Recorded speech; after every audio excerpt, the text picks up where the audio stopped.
On the 18th of January 1815, inside of the Madeleine Cemetery in Paris, France, the remains of one of the most hated women in French history was recovered and dug up.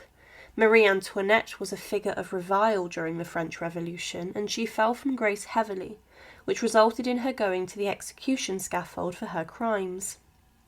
She was a woman who, whilst the French people were starving, she was spending huge sums of money on furniture and jewellery for herself and her palaces, and the King Louis XVI was rather clueless himself with how to rule over a country and how to help people who were starving in the streets.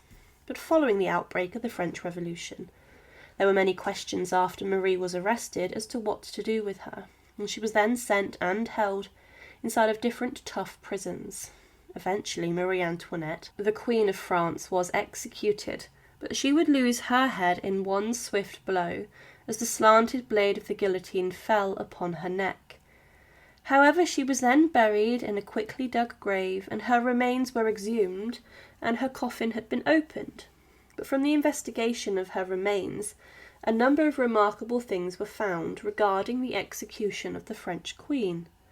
Marie Antoinette was taken by National Convention of France for a trial following her arrest, and this took place on the 14th of October 1793, and she was accused of many terrifying charges, and this even included incest, as her own son had accused her of this shocking crime.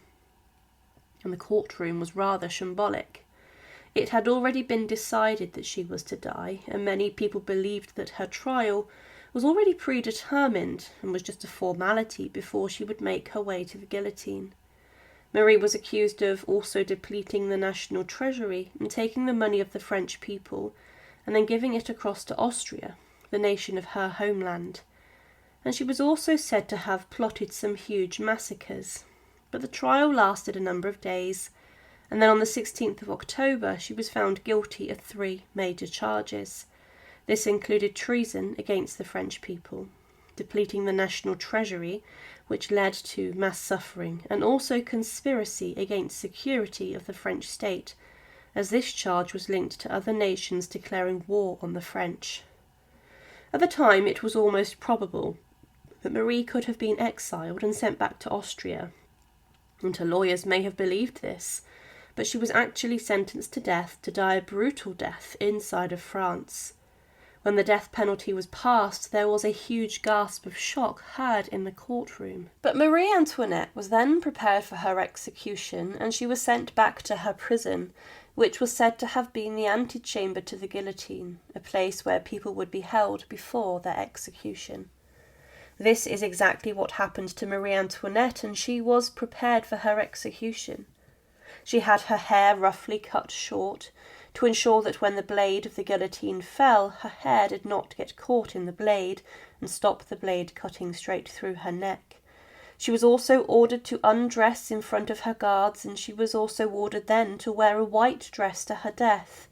Marie wanted to wear black and was not allowed to do this, as it was said that she may have been interpreted as mourning for herself and her nation.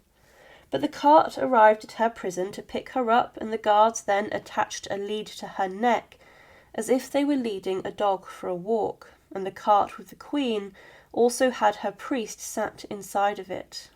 It slowly took her through the streets of Paris, and she arrived at the Place de la Révolution and the guillotine site there, where Marie's husband also lost his head some time before. The same blade that took her husband's head would then take Marie's.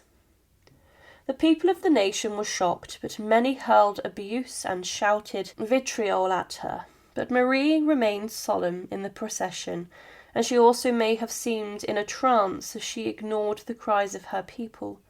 But Marie's priest just sat there quietly also, and he stayed quiet, and he noted that the Queen did not utter a word. She was contemplating her death and demise, and she then arrived at the foot of the scaffold at 12:15 p.m. on the 16th of October 1793. She was helped out of her cart, and she was led up the stairs of the scaffold, and she then looked at the guillotine which would take her life. The final words of the French Queen were, "Pardon me, sir, I did not do it on purpose, as her foot stood on the executioner's. However, the executioner then placed the wooden board in front of the former queen, and she was then strapped to it before she was lowered onto the guillotine structure, and she was then slid into place under the blade. A few final checks were performed, and then he released the blade, and this fell onto Marie Antoinette's neck, and in one swift blow and fall of the blade, Marie's head was taken clear off. The executioner then picked up the former queen's head, and he displayed it to the crowd, and may have placed her head on a pike, and then displayed this to the crowd in this manner, as one image shows, but the queen's body and her head were then collected, and they were placed inside of a coffin which had been gathered on the guillotine. Her head was then kept with the body of the queen, and then Marie was taken to the Madeleine Cemetery, close to the guillotine where she was to be buried. The National Convention had ordered that she should be buried in an unmarked grave, with nothing inside to show who she was, and there was to be no grave marker for the Queen. Madame Tussaud then took a death mask plaster cast of her face when she spotted the grave diggers were taking a lunch break, and this then allowed a wax head to be made for the executed Queen. But in the decades after the Queen's execution, there was a call to possibly give Marie Antoinette and her husband a more prominent burial depicting their statuses as the Queen and King of France. There were maps that documented where Marie was buried, and it was not a secret, and tours were given by locals to tourists of the burial site. Because of this, in 1814, King Louis XVIII then ordered an investigation as to where the remains of the Queen were, and he ordered that if located they should be dug up and then placed inside of the royal mausoleum within the Basilica of St. Denis. Marie Antoinette's body and remains were found inside of the Madeleine Cemetery on the 18th of January 1815, and her husband's body was also located. There was less to find of Louis XVI, but Marie's body was found in the documented spot that she had been buried, and they were discovered not too deep.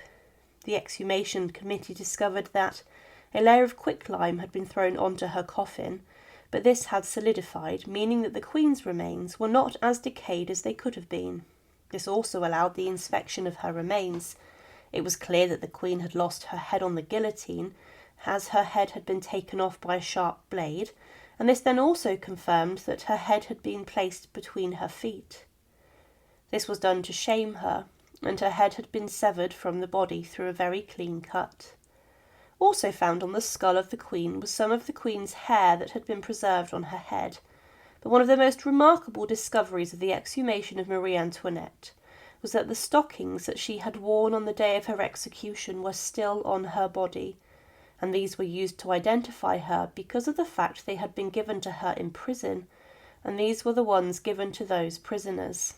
But following this investigation, the remains of the Queen of France were then placed inside of a coffin, along with other goods found in her burial site, such as shards of wood from the coffin, and the preparations were then made to bury her inside of the Basilica of St. Denis.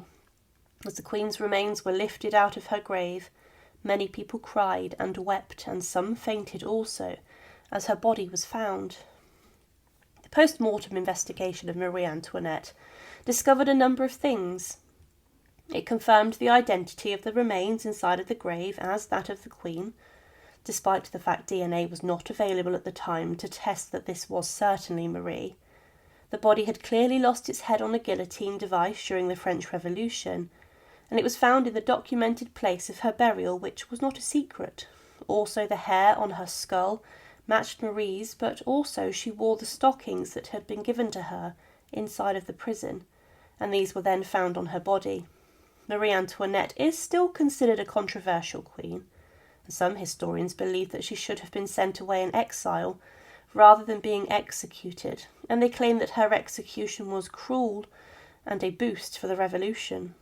She was not the only female member of the royal family to suffer the fate of the guillotine, but the investigation of her remains confirmed that she underwent a horrific death at the hands of the nation's razor, the execution device that her husband, the king, brought to the nation. Thank you for watching, and to support, please subscribe to Her Remarkable History. Thank you.